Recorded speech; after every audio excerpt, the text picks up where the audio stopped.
നമസ്കാരം.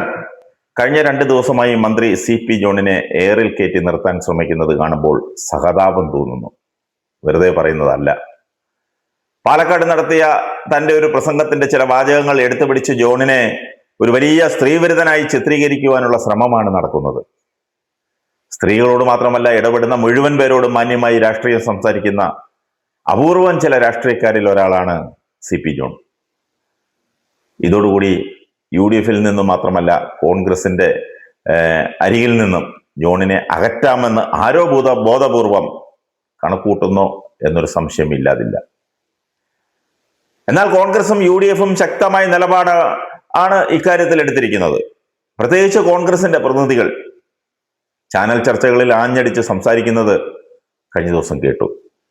ഇത് കേട്ടപ്പോഴാണ് CP John എന്താണ് പറഞ്ഞതെന്നറിയുവാൻ ഒരു ജിജ്ഞാസയുണ്ടായത്.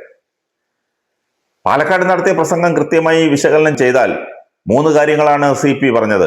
1 വിദ്യാഭ്യാസം, 2 പൊതുജനാരോഗ്യം, 3 പൊതുഗതാഗതം. ഇവ 3 താറുമാറായി കിടക്കുകയായിരുന്നു എന്ന് തന്നെയാണ് CP അർത്ഥശങ്കയ്ക്ക് ഇടയില്ലാത്ത വിധം പ്രസ്താവിച്ചത്. ഇതാണ് ചിലർക്ക് ദഹിക്കാതെ വന്നത്.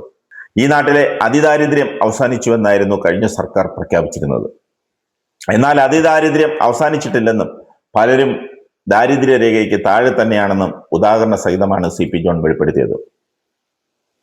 ആരോഗ്യമേഖലയിൽ സ്വകാര്യ ആശുപത്രികളിലെ ഭീമമായ പണച്ചിലവോർത്ത് സർക്കാർ ആശുപത്രിയുടെ തറയിൽ കിടന്നാണെങ്കിലും ചികിത്സിച്ചാൽ മതിയെന്ന് പാവപ്പെട്ടവർ തീരുമാനിക്കുന്നു. അതൊരു യാഥാർത്ഥ്യം തന്നെയാണ്. കിടക്കാൻ തറയിൽ പോലും ഒരിടം സംഘടിപ്പിക്കാൻ സാധിക്കുന്നില്ല എന്നുള്ളതാണ് പല സർക്കാർ ആശുപത്രികളുടെയും മെഡിക്കൽ കോളേജുകളുടെയും ഇന്നത്തെ അവസ്ഥ. എന്നാൽ ഈ സർക്കാർ വന്നതോടുകൂടി 2 മെഡിക്കൽ കോളേജുകളിൽ തറയിൽ കിടത്തിയുള്ള ചികിത്സ അവസാനിപ്പിച്ചുവെന്ന് ആരോഗ്യമന്ത്രി K മുരളീധരൻ തന്നെ മറുപടിയായി പറയുകയും ചെയ്തു. ജനം അത്ര ഗതികെട്ടാണ് നിൽക്കുന്നതെന്നാണ് CP ജോൺ അതുകൊണ്ട് ഉദ്ദേശിച്ചത്. ഈ സമയത്താണ് പ്രിയദർശിനി പദ്ധതി KSRTC ആരംഭിച്ചത്. സൗജന്യ യാത്ര സ്ത്രീകൾക്ക് വളരെയധികം പ്രയോജനപ്പെട്ടുവെന്ന അർത്ഥത്തിൽ തന്നെയാണ് സ്ത്രീകൾ അതിലേക്ക് ഇടിച്ചു കയറുന്നുവെന്ന് അഭിമാനത്തോടെ ഗതാഗത മന്ത്രി കൂടിയായ CP ജോൺ പറഞ്ഞത്. സത്യത്തിൽ അത് അങ്ങനെ തന്നെയാണ്. കേവലം വീട്ടുജോലിക്കും പുറംപണിക്കുമൊക്കെ പോകുന്ന വെറും സാധാരണക്കാരായ സ്ത്രീകൾക്ക് ഒരു ദിവസം 50 രൂപ മുതൽ 100 രൂപ വരെയാണ് വണ്ടിക്കൂലി ഇനത്തിൽ മിച്ചം പിടിക്കാനാവുന്നത്. അതിന്റെ പ്രതിഫലനമാണ് ഒരു മാസം 2 ലക്ഷം വനിതകൾ കൂടുതലായി പ്രിയദർശിനി ബസ്സിനെ ആശ്രയിക്കുന്ന കണക്ക് KSRTC തന്നെ പുറത്തുവിട്ടത്. പ്രിയദർശിനിയെ വിമർശിച്ച സമരം ചെയ്ത CPM-ന്റെ വനിതാ സഖാക്കളും BJP വനിതാ സംഘികളും ഇത് ഉപയോഗപ്പെടുത്തുന്നുവെന്നത് സർക്കാരിനെ സംബന്ധിച്ചിടത്തോളം അഭിമാനം ഉളവാക്കുന്ന കാര്യവുമാണ്. ഇതിനെയാണ് CP ജോൺ പറഞ്ഞതിൽ വിമർശന വിധേയമായി വിവാദമാക്കിയെടുത്ത പ്രധാന വസ്തുത കിടക്കുന്നത്. പൊതുവിദ്യാഭ്യാസ രംഗം സൗജന്യമാണെങ്കിലും ഈ സ്ത്രീകൾ അത് ഉപയോഗിക്കുന്നില്ല. അതിന് കാരണം തങ്ങളുടെ ഈ ദാരിദ്ര്യ അവസ്ഥ തങ്ങളുടെ മക്കൾക്കുണ്ടാകാതിരിക്കുവാൻ നല്ല വിദ്യാഭ്യാസ സ്ഥാപനങ്ങളിൽ നല്ല വിദ്യാഭ്യാസം കൊടുത്ത് വളർത്തണമെന്ന ഉദ്ദേശത്തോടു കൂടി ഈ അമ്മമാർ പണച്ചിലവുള്ള സ്കൂളിൽ തന്നെയാണ് മക്കളെ പഠിപ്പിക്കുന്നത്. പ്രിയദർശിനിയുടെ പ്രവർത്തനം അത് ആരംഭിച്ചതോടെ അതിൽ നിന്നും മിച്ചം പിടിക്കുന്ന പണം കുട്ടികളുടെ വിദ്യാഭ്യാസത്തിന് കൂടി ഉപകാരപ്രദമാക്കുന്ന രീതിയിൽ ഉപയോഗിക്കുവാൻ സാധിക്കുന്നുവെന്നതാണ് CP ജോൺ പറയാതെ പറഞ്ഞു വെച്ചത്. മാത്രമല്ല, പൊതുവിദ്യാഭ്യാസ സമ്പ്രദായവും ഇവിടെ താറുമാറായി കിടക്കുകയാണെന്ന യാഥാർത്ഥ്യവും തുറന്ന് പറഞ്ഞുവെന്ന് മാത്രം. ഇതിലെവിടെയാണ് തെറ്റെന്നാണ് സാമാന്യ വിദ്യാഭ്യാസമുള്ള മലയാള ഭാഷ കേട്ടും കണ്ടും കൈകാര്യം ചെയ്തും പരിചയമുള്ളവർ ചോദിക്കുന്നത്.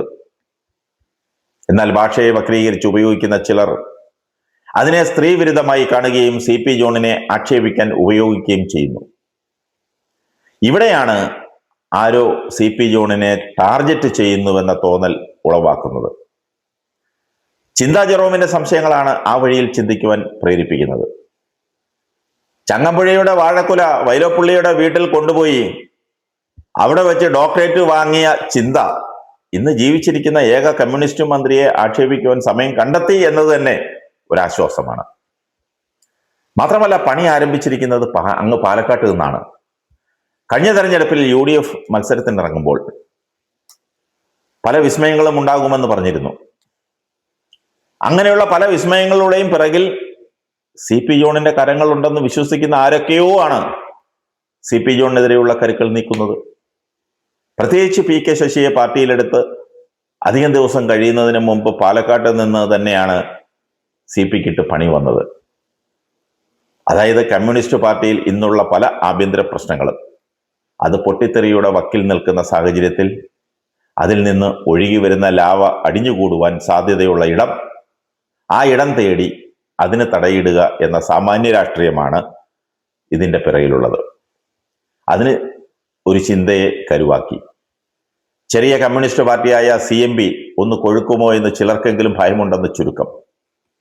CP ജോൺ ഒന്ന് സൂക്ഷിച്ചിരിക്കുന്നത് നല്ലതാണ്. ആരുടെയൊക്കെയോ ക്യാമറ കണ്ണുകൾ നിങ്ങളുടെ പിന്നാലെയുണ്ട്. പാപ്പരസികൾ നിങ്ങളുടെ പിറകെയുണ്ട്. നിങ്ങളെ കൃത്യമായി അത് പിന്തുടരുന്നുണ്ട്. കിട്ടുന്ന സ്ഥലത്ത് ഫലപ്രദമായി പണി തരുവാനുള്ള നീക്കമാണ്. അല്ലെങ്കിൽ പിന്നെ ശുദ്ധമായ മലയാള ഭാഷയിൽ വൃത്തിയായി പറഞ്ഞ വാചകം വളച്ചൊടിച്ച് സ്ത്രീവിരുദ്ധമാണെന്ന് കൊട്ടിഘോഷിക്കുന്നതിന് മറ്റെന്ത് അർത്ഥമാണുള്ളത്? ഇത് വെറും ട്രെയിലർ മാത്രമാണ്. ഏതായാലും കോൺഗ്രസ് കൃത്യമായി മറുപടി നൽകി ശത്രുക്കളുടെ വായടപ്പിച്ചു. 35-ൽ പരം വർഷം തങ്ങളെ വിശ്വസിച്ച് തങ്ങളുടെ കൂടെ നിന്ന ഒരാൾക്ക് പണി വന്നാൽ കണ്ടുകൊണ്ടിരിക്കാൻ തയ്യാറില്ലെന്ന ഗ്രൂപ്പ് വ്യത്യാസമില്ലാതെ ഉറക്കെ കോൺഗ്രസ് പ്രഖ്യാപിച്ചതാണ് അവിടെ കണ്ടത്. അതൊരു വലിയ കാര്യം തന്നെയാണ്. കൂടെ നിൽക്കുന്നവനെ കൈവിടില്ലെന്ന സന്ദേശം നൽകുന്നത് എപ്പോഴും ഒന്നാം സ്ഥാനത്ത് നിൽക്കുന്നവരുടെ സാംസ്കാരിക മികവ് ഉയർത്തി കാണിക്കുന്നത് തന്നെയാണ്.